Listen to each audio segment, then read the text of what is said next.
গাজীপুরের ট্রেন দুর্ঘটনায় শিডিউল বিপর্যয়ের জেরে ভোগান্তি চরমে, আজই উদ্ধার হতে পারে ক্ষতিগ্রস্ত বগি।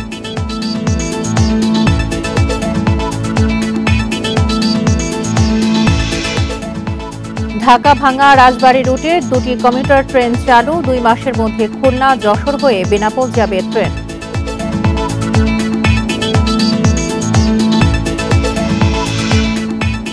আগামী 6 দিন বিভিন্ন জেলায় বৃষ্টির পূর্বাভাস। 11ই মের পর থেকে মাস জুড়ে কয়েকটি তাপপ্রবাহের আশঙ্কা।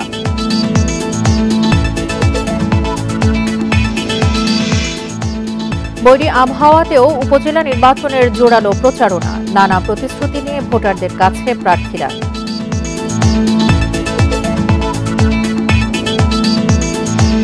স্বাগত সমগ্র বাংলাদেশের সঙ্গে আছি সঞ্চারী মজিদতমা। শুনছিলেন শিরোনাম, চলে যাচ্ছি পুরো খবরে। গাজীপুরের জয়দেবপুর স্টেশনে তেলবাহী ওয়াগন ও যাত্রীবাহী কমিউটার ট্রেনের সংঘর্ষের ঘটনায় এখনও শেষ হয়নি উদ্ধার অভিযান। শুক্রবার বিকেলে রিলিফ ট্রেন ঘটনাস্থলে পৌঁছানোর পর উদ্ধার তৎপরতা শুরু হয়। রাতভর উদ্ধার অভিযানে তেলবাহী ওয়াগনের লাইনচ্যুত 5টি বগির 3টি উদ্ধার করে পাশের স্টেশনে সরিয়ে নেওয়া হয়েছে। এছাড়া যাত্রীবাহী টাঙ্গাইল কমিউটার ট্রেনের ক্ষতিগ্রস্ত 4টি বগি রেল লাইনের পাশে ফেলে রাখা হয়েছে। 2টি ইঞ্জিন ও ওয়াগনের 2টি বগি উদ্ধারে কাজ চলছে। ক্ষতিগ্রস্ত বগি উদ্ধারে 2 ঘন্টার জন্য বিকল্প লাইনে ট্রেন চলাচল বন্ধ রাখা হয়েছে। এতে দুপুর 2টা থেকে ঢাকার সঙ্গে উত্তর পশ্চিমাঞ্চলের রেল যোগাযোগ বন্ধ রয়েছে। জয়দেবপুরের ডাবল লাইন, একটা লাইন কিন্তু আপনার কালকে দুপুর থেকেই চালু। কালকে দুপুর থেকে এক লাইনে ট্রেন চলতেছে। এই দুর্ঘটনাগুলোর কারণে আমাদের যে ট্রেনের শিডিউলটা সমস্যা হয়। আর যারা ব্যবস্থাপনায় আছে তারা যদি এইটা তদারকি করতো তাহলে আর কি এই শিডিউলটা ক্লিয়ার থাকতো আর কি। বগি এবং ইঞ্জিন উদ্ধার নিয়ে আরো জানাতে এই মুহূর্তে গাজীপুর থেকে যোগ দিচ্ছেন আমাদের সহকর্মী আবুল হাসান। আবুল হাসান, আমরা যেমনটি শুনছিলাম এর আগেও আপনার কাছ থেকে যে বগি এবং ইঞ্জিন উদ্ধারের কারণে 2 ঘন্টা ধরে বিকল্প পথে রেল যোগাযোগ বন্ধ রয়েছে, এই মুহূর্তের সবশেষ অবস্থা কি দেখছেন?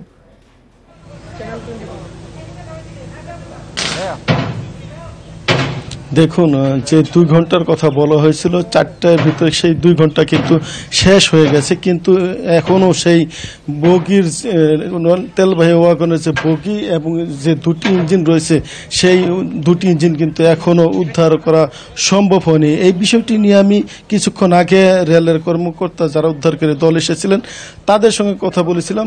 তারা কিন্তু এখন আর সুনির্দিষ্ট সময় বলতে পারছেন না যে আসলে কতটুকু সময়ের মধ্যে এই 2টি ইঞ্জিন সরিয়ে নেওয়া যাবে। আপনি নিশ্চয়ই দেখতে পাচ্ছেন এখানে যে 2টি ইঞ্জিন মুখোমুখি সংঘর্ষ হয়েছিল, সেই ইঞ্জিন 2টির মাঝখান দিয়ে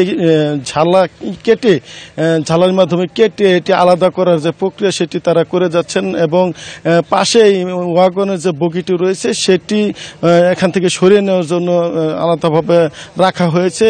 কিন্তু রেল কর্তৃপক্ষ যেটি বলছেন যে এই উদ্ধার অভিযানের জন্য 2টার পর থেকে পার্শ্ববর্তী যে আপ লাইন ছিল সেই আপ লাইনে কিন্তু এখানে তাদের যে যন্ত্রপাতি সেগুলো রাখা হয়েছে এবং এখানে যন্ত্রপাতি রাখার কারণে কিন্তু সেই আপ লাইনের ট্রেন চলাচল বন্ধ রয়েছে 2টা থেকে এবং এই ট্রেন চলাচল 2 ঘন্টা ধরে বন্ধ থাকায় কিন্তু আমরা খবর নিয়ে জেনেছি যে জয়দেবপুর রেল স্টেশনে হাওড়া এক্সপ্রেস আটকা পড়েছে এবং টঙ্গীতে অগ্নিবীণা এক্সপ্রেস আটকা পড়েছে। এমনিভাবে বিভিন্ন স্টেশনে কিন্তু ট্রেন আটকা পড়ে আছে এবং যারা গন্তব্যে যাওয়ার জন্য এসেছিলেন যাত্রীরা তারা কিন্তু শিডিউল বিপর্যয়ের সম্মুখীন হচ্ছেন এবং তারা ঘন্টার পর ঘন্টা বিভিন্ন স্টেশনে আটকা পড়ে আছেন এবং যারা টিকিট কেটে এসেছিলেন তাদেরকে কিন্তু ভোগান্তি পড়তে হচ্ছে। বিভিন্ন দূরপাল্লার যারা যাত্রীরা এসেছিলেন তারা কিন্তু এখন এই গরমের ভিতরে বিভিন্ন স্টেশনে আটকা পড়ে আছেন এবং রেল কর্তৃপক্ষ আসলে এখন বলতেই পারছেন না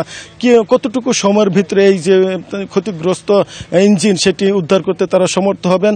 তবে এখানে উদ্ধারকারী দল তারা কাজ করে যাচ্ছেন, গত রাত্রেও তারা কিন্তু কাজ করছেন, গত রাত এবং আজকে দিনভর তারা কিন্তু কাজ করছেন এবং এই কাজের ফলে কিন্তু যেই 5টি তেলবাহী ওয়াগনে বগি ছিল তার মধ্যে 4টি তারা এখান থেকে সরিয়ে নিতে সমর্থ হয়েছেন এবং যে টাঙ্গাইল এক্সপ্রেস কমিউটার ট্রেনটি ছিল সেই যাত্রীবাহী কমিউটার ট্রেনের যে 4টি বগি এখানে লাঞ্ছিত হয়েছিল সেই বগি কিন্তু পাশেই ফেলে রাখা হয়েছে, রেললাইনের পাশেই ফেলে রাখা হয়েছে। এবং এখানে এখন রেল কর্তৃপক্ষ বলছেন যে এই যে ইঞ্জিন দুটি তারা প্রাণপণ চেষ্টা করে যাচ্ছেন এই দুটি এখান থেকে সরিয়ে নেওয়ার জন্য। এই ইঞ্জিন দুটি সরানোর পর এবং যে এখন তেলবাহী ওয়াগনের যে বগিটি রয়েছে সেটি এখান থেকে সরিয়ে ফেলার পর এই যে দুটি লেন আপ এবং ডাউন ঢাকা থেকে জয়দেবপুর রেল রুটে দুটি যে ডাবল গেজ রেল লাইন রয়েছে সেটি তারা পুরোপুরি চালু করতে সমর্থন হবেন। এবং আমি স্টেশন মাস্টারের সঙ্গে এর আগে কথা বলেছিলাম, তিনি জানিয়েছেন যে এই রেল লাইন থেকে ক্ষতিগ্রস্ত বগি অপসারণ করা পরে কিন্তু যে শিডিউল বিপর্যয় সেটি তারা সমন্বয় করতে সক্ষম হবেন। এবং যে শিডিউল বিপর্যয় হয়েছে আমরা জেনেছি যে প্রায় 2 দিন লাগবে এটি স্বাভাবিক হতে, সেই প্রক্রিয়াটি এখন যেহেতু বন্ধ রয়েছে ট্রেন সেই কারণে এই যে শিডিউল বিপর্যয় সেটি আরও বিলম্বিত হতে পারে। তবে স্টেশন মাস্টার বলছেন যে এখন এই মুহূর্তে তারা জোর দিচ্ছেন এই ক্ষতিগ্রস্ত যে বগি এবং রেল লাইন ইঞ্জিন রয়েছে সেটি অপসারণের জন্য, এবং এটি অপসারণ হলেই তারা রেল যোগাযোগ স্বাভাবিক করতে পারবেন এবং পুনরায় ঢাকার সঙ্গে উত্তর পশ্চিমাঞ্চলের রেল রুট এবং ময়মনসিংহের রেল রুটে ট্রেন চলাচল স্বাভাবিক হবে বলে এখানকার স্টেশন মাস্টার বলছেন। এই ছিল গাজীপুরের এখানে রেল দুর্ঘটনার সর্বশেষ খবর। গাজীপুরের জয়দেবপুর থেকে ট্রেনের বগি উদ্ধারের সবশেষ তথ্য জানাচ্ছিলেন সহকর্মী আবুল হাসান। গাজীপুরে দুর্ঘটনার কারণে শিডিউল বিপর্যয়ের কবলে পড়েছে বিভিন্ন রুটের ট্রেন। কমলাপুর থেকে বেশিরভাগ ট্রেন ছেড়েছে 4 থেকে 5 ঘন্টা দেরিতে। এতে দুর্ভোগ পোহাতে হচ্ছে যাত্রীদের। সংশ্লিষ্টরা বলছেন ট্রেন চলাচল স্বাভাবিক হতে লাগবে আরও অন্তত 2 দিন। শুক্রবার গাজীপুরের জয়দেবপুরে একই লাইনে ঢুকে পড়ায় দুর্ঘটনার কবলে পড়ে একটি কমিউটার ও একটি তেলবাহী ট্রেন। এতে লাইনচ্যুত হয় 2 ট্রেনের বেশ কয়েকটি বগি। সাময়িকভাবে বন্ধ হয়ে যায় ঢাকার সঙ্গে উত্তর পশ্চিমাঞ্চলের ট্রেন চলাচল। পরে বিকল্প লাইনে ট্রেন চলাচল শুরু হয়। শুক্রবারের দুর্ঘটনার রেশ কাটেনি শনিবারও। শিডিউল বিপর্যয়ে পড়ে বিভিন্ন রুটের ট্রেন। ঢাকা থেকে কিশোরগঞ্জগামী 11 সিন্ধু এক্সপ্রেস ছেড়েছে 4 ঘন্টা দেরিতে। লালমনিরহাটগামী বুড়িমারি এক্সপ্রেসও ছেড়েছে নির্ধারিত সময়ের 3-4 ঘন্টা পর।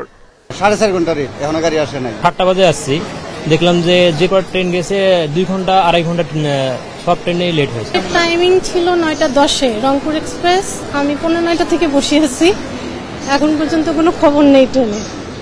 পশ্চিমাঞ্চলের সব ট্রেনই গড়ে 4 ঘন্টা দেরিতে ছেড়েছে। এতে বিপাকে পড়েন যাত্রীরা। গরমে পোহাতে হয় দুর্ভোগ।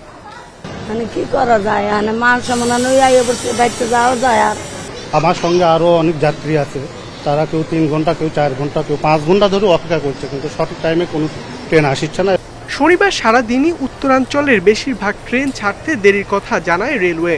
পরিস্থিতি স্বাভাবিক হতে লাগবে আরও অন্তত 2 দিন। উত্তর পশ্চিমাঞ্চলের যে ট্রেনগুলো, অর্থাৎ যমুনার ওপারে যে ট্রেনগুলো, জয়দেবপুর হয়ে যে ট্রেনগুলো আসা যাওয়া করে সেই ট্রেনগুলো আমাদের বিলম্বিত হচ্ছে। আপনারা জানেন যে ট্রেনগুলো আসা যাওয়া জয়দেবপুর দিয়ে, আর ঘটনাটা জয়দেবপুরে। তো এখন সিঙ্গেল ওয়ার্ক কাজ চলতেছে। যখন ডাবল লাইন চালু হয়ে যাবে আশা করতেছি আজকে বা কালকের মধ্যে ইনশাল্লাহ ঠিক হয়ে যাবে। আজকে বাকি দিন এবং কালকের মধ্যেই আমাদের এগুলো সব ঠিক হয়ে যাবে ইনশাল্লাহ। তবে 2-1টি ছাড়া নির্ধারিত সময়ে কমলাপুর ছেড়েছে পূর্বাঞ্চলের সব ট্রেন। ইকরামুল কবির, ইন্ডিপেন্ডেন্ট নিউজ, ঢাকা।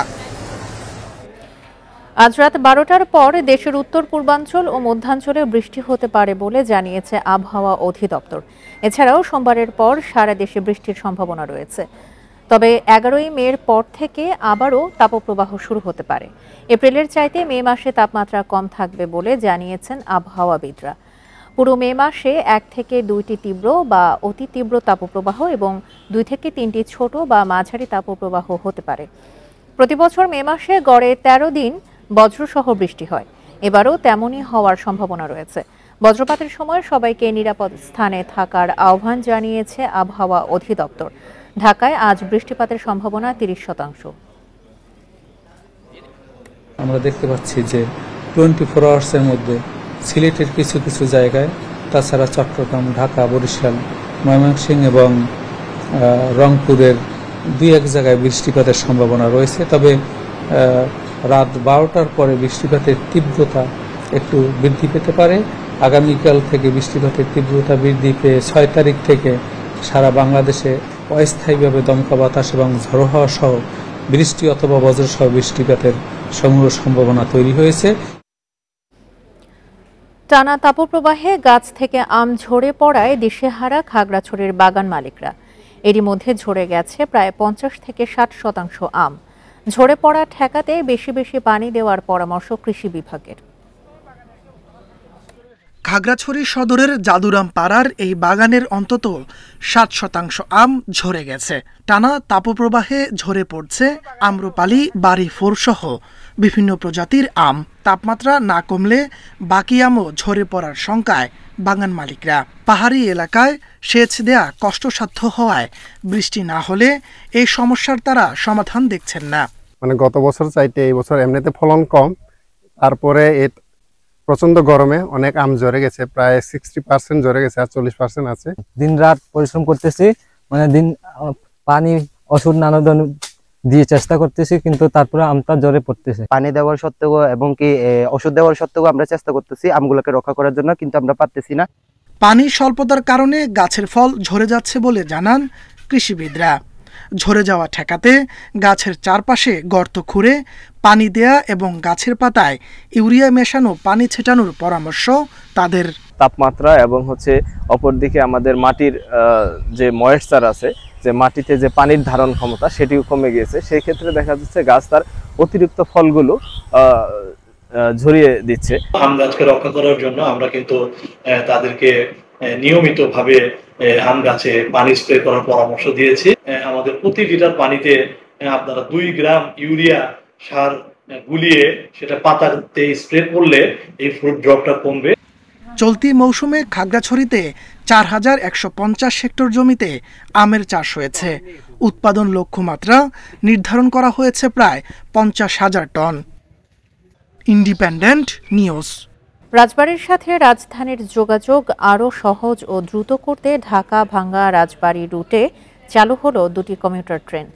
সকালে মাদারীপুরের শিবচরে ট্রেন দুটির যাত্রা উদ্বোধন করেন রেলমন্ত্রী জিল্লুল হাকিম। সকাল থেকেই যাত্রী নিয়ে ট্রেন চলাচল শুরু হয়েছে। রাজবাড়ীর মানুষের দীর্ঘদিনের দাবি ছিল রাজধানীর সাথে সরাসরি কমিউটার ট্রেনের। সেই দাবি পূরণ হয়েছে। সকালে কমিউটার ট্রেনের উদ্বোধন করে রেলমন্ত্রী জানান, ভবিষ্যতে এই পথে আরেকটি ট্রেন চালু করা হবে নতুন বগি দিয়ে।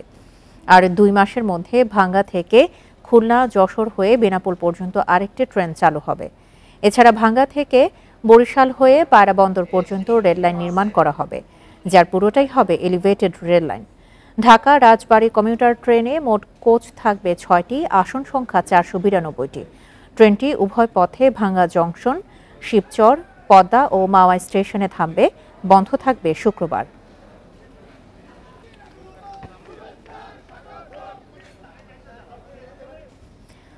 ভোটের দিন এগিয়ে আসার সঙ্গে সঙ্গে জোরালো হচ্ছে প্রথম ধাপের উপজেলা নির্বাচনের প্রচার।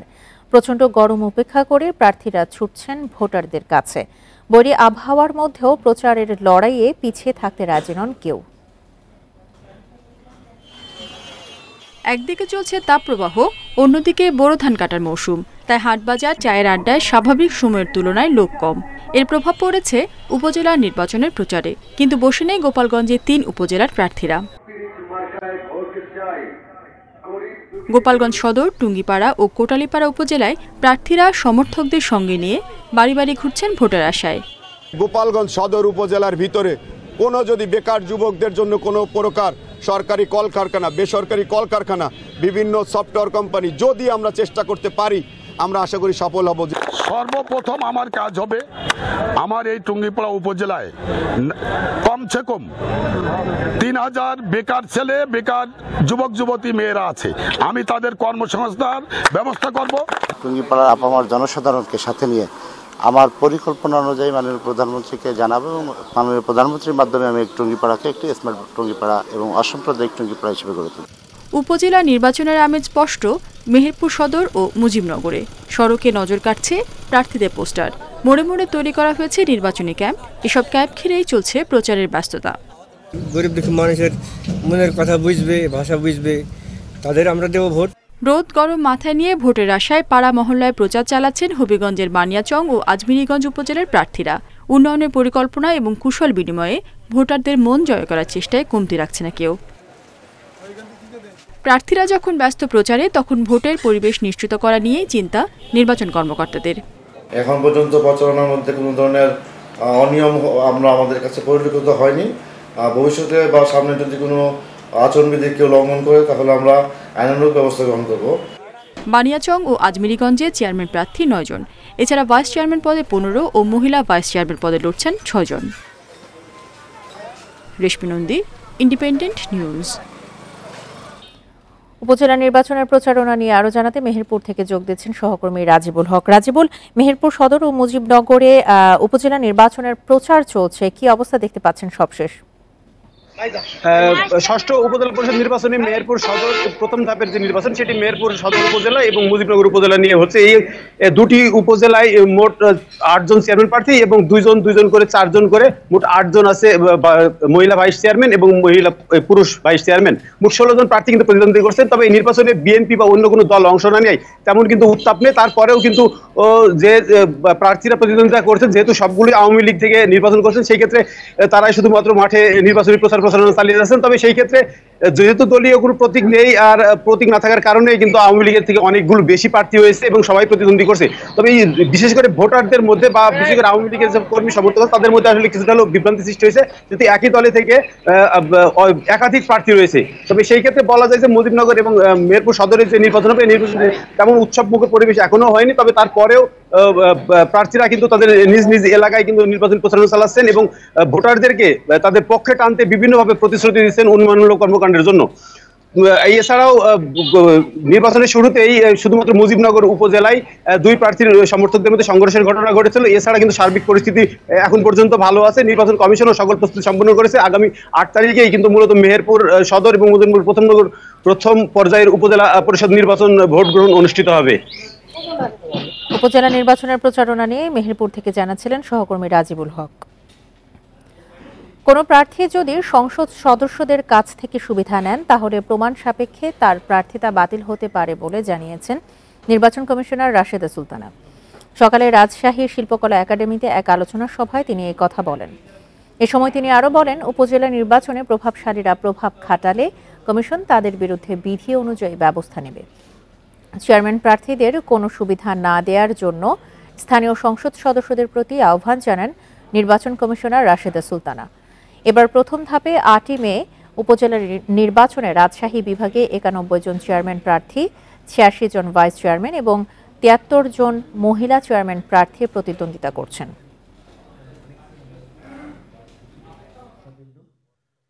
হট্টগোল হাঙ্গামা আজে বাজে কাজ করলে আইনে তো দেওয়াই আছে যে কি করবে, তখন পুলিশ ওই ব্যবস্থা নিয়ে নিবে, কোনো অসুবিধা নেই, মানে ছাড় পাওয়ার কোনো কারণ নাই।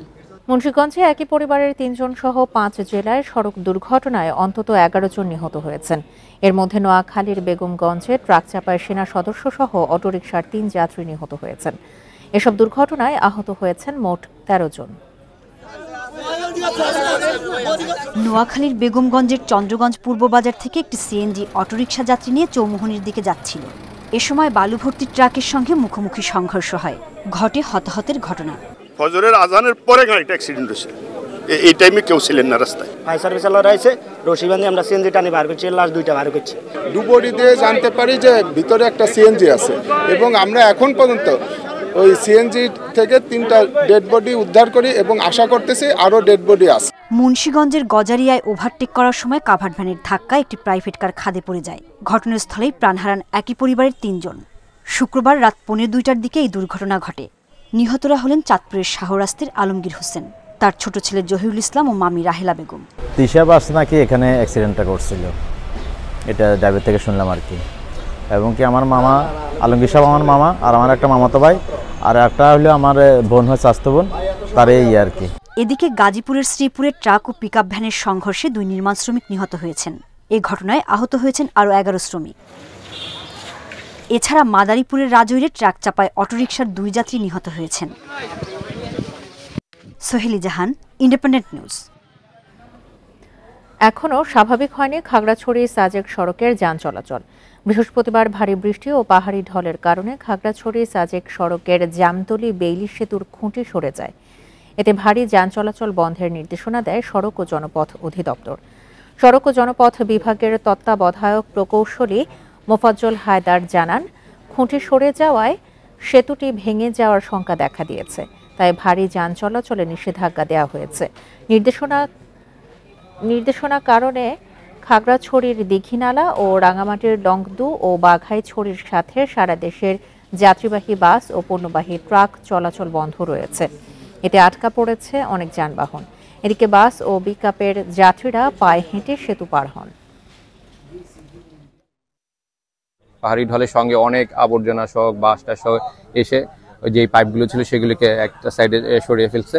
তো আমরা এটা দিয়ে কিন্তু অলরেডি কিন্তু আপনারা দেখতে পাচ্ছেন যে ছোট ছোট গাড়িগুলোকে পার করছি, বড় গাড়িগুলোকে যেহেতু ওয়েট এটা নিতে পারবে না, আমরা এটাকে করতেছি না, অ্যালাউ করতেছি না। আগামী কালকের মধ্যে আমরা চেষ্টা করবো এটাকে আমরা পুরোপুরি চালু করে দেওয়ার জন্য। বরিশালের নথুল্লাবাদে বাস শ্রমিকদের মারধরের অভিযোগে সড়ক অবরোধ করে বিক্ষোভ করেছে শ্রমিকরা। দুপুর 12টার দিকে নগরীর নথুল্লাবাদ বাস স্ট্যান্ড এলাকায় এই ঘটনা ঘটে।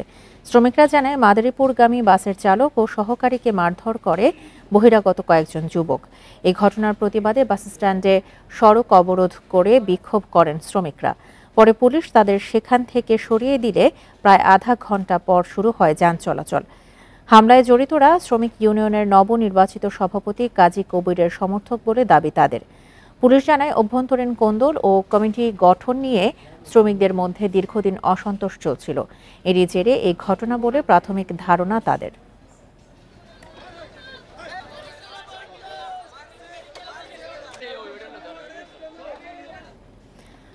কুমিল্লায় 7 ভুয়া পুলিশ ও সাংবাদিককে প্রেমের ফাঁদে ফেলে এক ব্যক্তির কাছ থেকে 35 লাখ টাকা চাঁদা আদায়ের অভিযোগে প্রতারক চক্রের 7 সদস্যকে আটক করেছে পুলিশ। সকালে জেলা পুলিশ কার্যালয়ে এক সংবাদ সম্মেলনে এই তথ্য জানান জেলা পুলিশ সুপার আব্দুল মান্নান। এ সময় তিনি জানান, আটককৃতরা নিজেদের গোয়েন্দা পুলিশ ও সাংবাদিক পরিচয় দিয়ে ভুক্তভোগীর কাছ থেকে টাকা আদায় করে আসছিল। ভুক্তভোগীর অভিযোগের ভিত্তিতে কুমিল্লার বিভিন্ন উপজেলা থেকে প্রতারক চক্রের 7 জনকে আটক করে গোয়েন্দা পুলিশ। এ সময় চাঁদা আদায়ের জন্য ব্যবহৃত ভুক্তভোগীর স্বাক্ষর দেয়া 7টি অলিখিত স্ট্যাম্প ও 7টি খালি ব্যাংক চেক উদ্ধার করা হয়। প্রতারক চক্রের অন্যান্য সদস্যদের গ্রেপ্তারে অভিযান অব্যাহত রয়েছে বলে জানায় পুলিশ।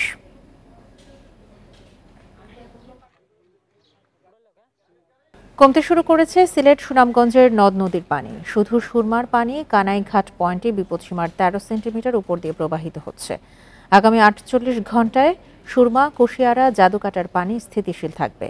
উজানের চেরাপুঞ্জি ও শিলচরে ভারী বৃষ্টি কমেছে, তাই উজানের ঢল এলেও হাওরে এবার তীব্র বন্যার শঙ্কা কম।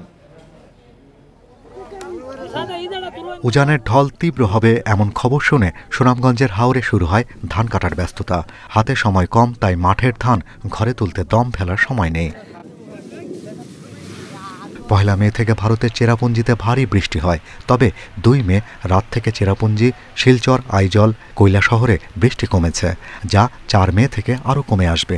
তাই আগামী 48 ঘন্টায় ভাটিতে বড় বন্যার কোনো সম্ভাবনা নেই। আগামী 48 ঘন্টা পর্যন্ত সিলেট, সুনামগঞ্জ এছাড়াও নেত্রকোনা, হবিগঞ্জ, মৌলভীবাজার এসব জায়গায় পানির সমতল স্থিতিশীল থাকছে এবং কিছু কিছু জায়গায় হ্রাস পাওয়ার সম্ভাবনা রয়েছে। 48 ঘন্টা আমরা আকস্মিক বন্যার ঝুঁকি দেখতে পাচ্ছি না।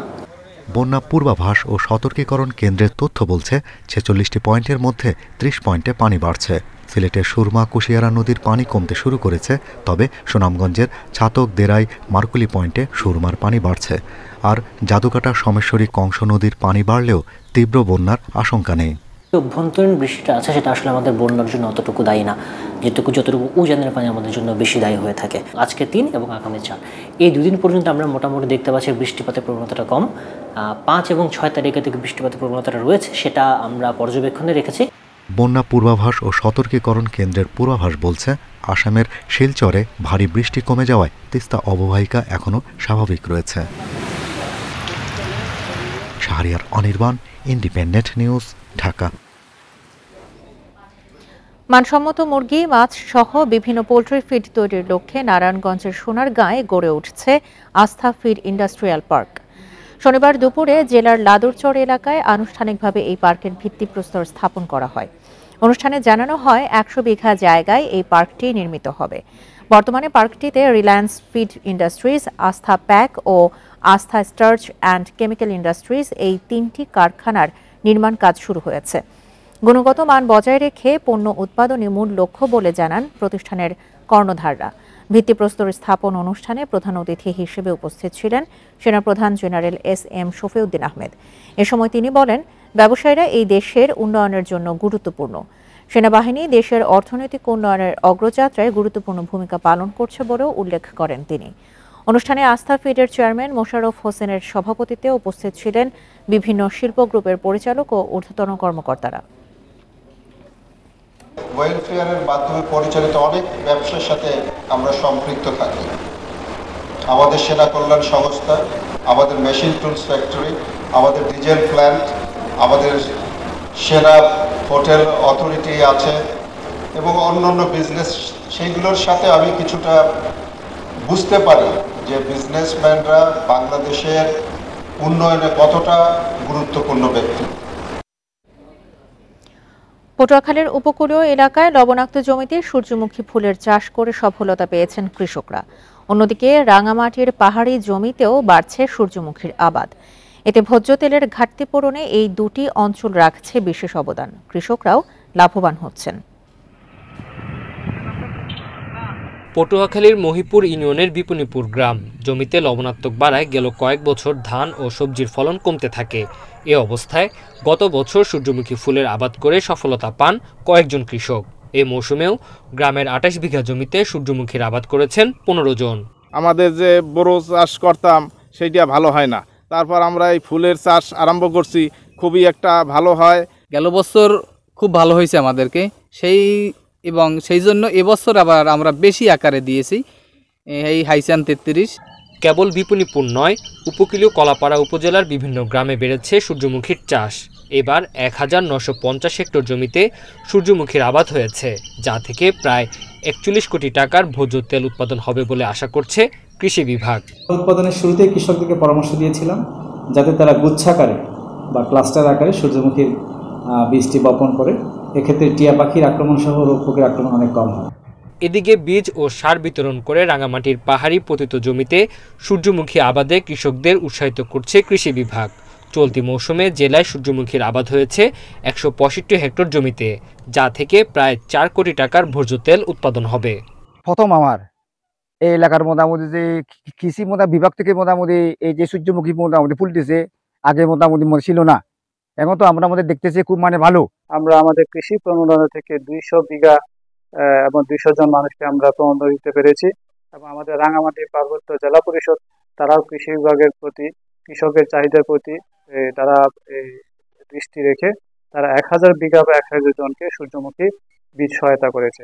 সূর্যমুখীর আবাদ বাড়ানো গেলে ভোজ্য তেল আমদানি কমানো সম্ভব হবে বলে মনে করেন কৃষি কর্মকর্তারা। Independent News. জামালপুরে প্রচণ্ড গরম থেকে রক্ষা পেতে জারি গান গেয়ে বৃষ্টিকে আমন্ত্রণ জানানো হচ্ছে। গ্রামে গ্রামে ঘুরে বৃষ্টির জন্য প্রার্থনা করে গান করছে 6 জনের একটি দল। স্থানীয়রা জানান, সদর উপজেলার কেন্দুয়া ইউনিয়নের বিনন্দের পাড়া গ্রামের কয়েক পরিবার এমন রীতি পালন করছেন শত বছর ধরে। জারি গানের দলের লোকজন জানান, গান গেয়ে গ্রামবাসীর কাছ থেকে পাওয়া টাকা পয়সা, চাল ডাল দিয়ে আয়োজন করা হয় মিলাদের। সেখানে দোয়া করা হয় বৃষ্টির জন্য। টানা 5 দিন ধরে চলে এই পানি ভাঙা জারি গান।